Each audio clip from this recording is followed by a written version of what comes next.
इस बार हम जानबूझकर पुरथा से अरवल से यात्रा की शुरुआत कर रहे हैं।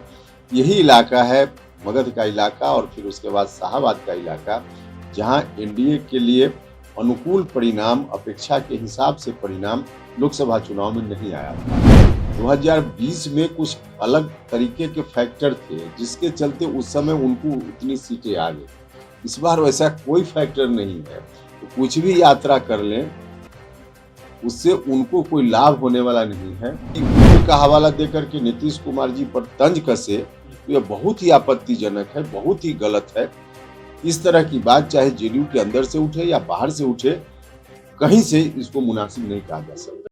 नमस्कार, आप देख रहे हैं इम्पैक्ट लाइव न्यूज चैनल और मैं हूं आपकी होस्ट निधि सिंह। देखिए, बिहार यात्रा को लेकर हर तरफ राजनीतिक गलियारों में चर्चा का विषय बना हुआ है। उसको लेकर आज उपेंद्र कुशवाहा साफ तौर पर कहते नजर आए कि बिहार यात्रा वो जो बहुत ही जल्द आरंभ कर रहे हैं और यात्रा में वो मुकेश साहनी को लेकर के भी कटाक्ष करते हुए एक बार फिर से नजर आए हैं। जरा इस पूरी वीडियो को सुनिए।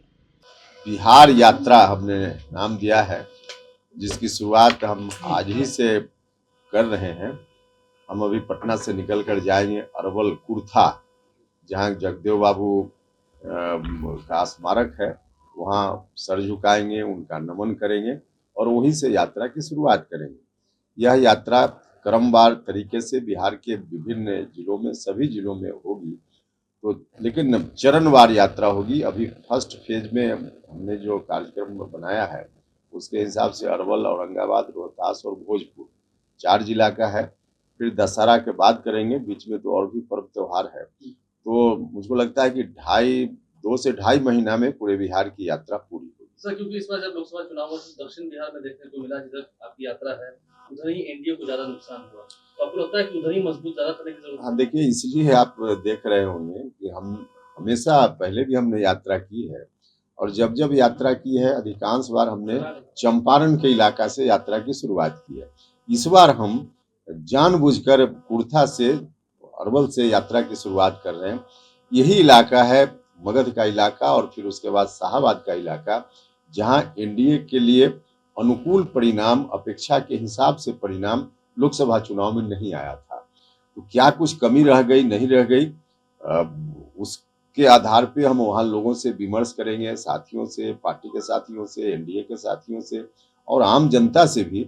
और स्वाभाविक रूप से जो भी कुछ कमी रही होगी उन कमियों को आगे दूर करते हुए और बिहार के अन्य हिस्सों से जो फीडबैक आएगा उसको लेकर के समेट करके एनडीए की रणनीति इलाका वाइज अलग अलग विधानसभा चुनाव के लिए हम बनाएंगे, ताकि हर जगह मजबूती से एनडीए की जीत दर्ज हो सके। आप भी यात्रा कर रहे हैं, तेजस्वी यादव भी यात्रा कर रहे हैं, वो भी अपने संगठन को मजबूत कर रहे हैं, अगले साल चुनाव हो रहा है। देखिए, अब स्वाभाविक रूप से विपक्ष के लोग हैं तो कुछ तो करते हुए उनको दिखना चाहिए, इसलिए कर रहे हैं। लेकिन उनको भी मालूम है 2020 में कुछ अलग तरीके के फैक्टर थे जिसके चलते उस समय उनको उतनी सीटें आ गई। इस बार वैसा कोई फैक्टर नहीं है, तो कुछ भी यात्रा कर लें उससे उनको कोई लाभ होने वाला नहीं है। वो धीरे धीरे सिमट रहे हैं, सिमट जाएंगे और विधानसभा का चुनाव आने दीजिए। 2010 में जो उनके खाते में चीजें आई थी उससे ज्यादा इस बार अगले विधानसभा चुनाव में नहीं आने वाला। मुकेश सहनी ने कहा है कि नीतीश कुमार को रिटायरमेंट ले लेना चाहिए, अब उम्र भी हो गया है उनका काम बिहार में। देखिए, इस तरह की बात जो लोग भी करते हैं, समझ लीजिए कि बिहार के विकास के विरोधी लोग हैं। हमने सुना है जेडीयू के अंदर से भी यह बात उठी है। यह बहुत ही आपत्तिजनक है। नीतीश कुमार जी का योगदान पूरे बिहार के लिए इतना जबरदस्त योगदान है कि उनकी सेवा की अभी आगे बहुत जरूरत है और नीतीश कुमार जी दिन रात मेहनत कर रहे हैं। अभी भी कोई नौजवान कितनी मेहनत करेगा, नीतीश कुमार जी उससे ज्यादा मेहनत कर रहे हैं। हमेशा किसी जिला में जाकर के समीक्षा करना, लोगों के बीच काम करना, तो उनकी जरूरत है, काम कर रहे हैं। अगली बार विधानसभा चुनाव के माध्यम से एक बार उनके ऊपर फिर से दायित्व आए तो बिहार कहां से कहां पहुंच जाएगा। तो अब इसके बावजूद कोई व्यक्ति उम्र का हवाला देकर के नीतीश कुमार जी पर तंज कसे तो यह बहुत ही आपत्तिजनक है, बहुत ही गलत है।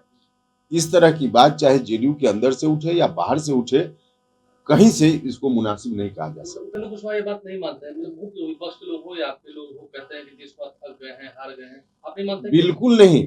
उम्र तो एक स्वाभाविक प्रक्रिया है, किसी की भी उम्र बढ़ती है, वो एक अलग विषय है।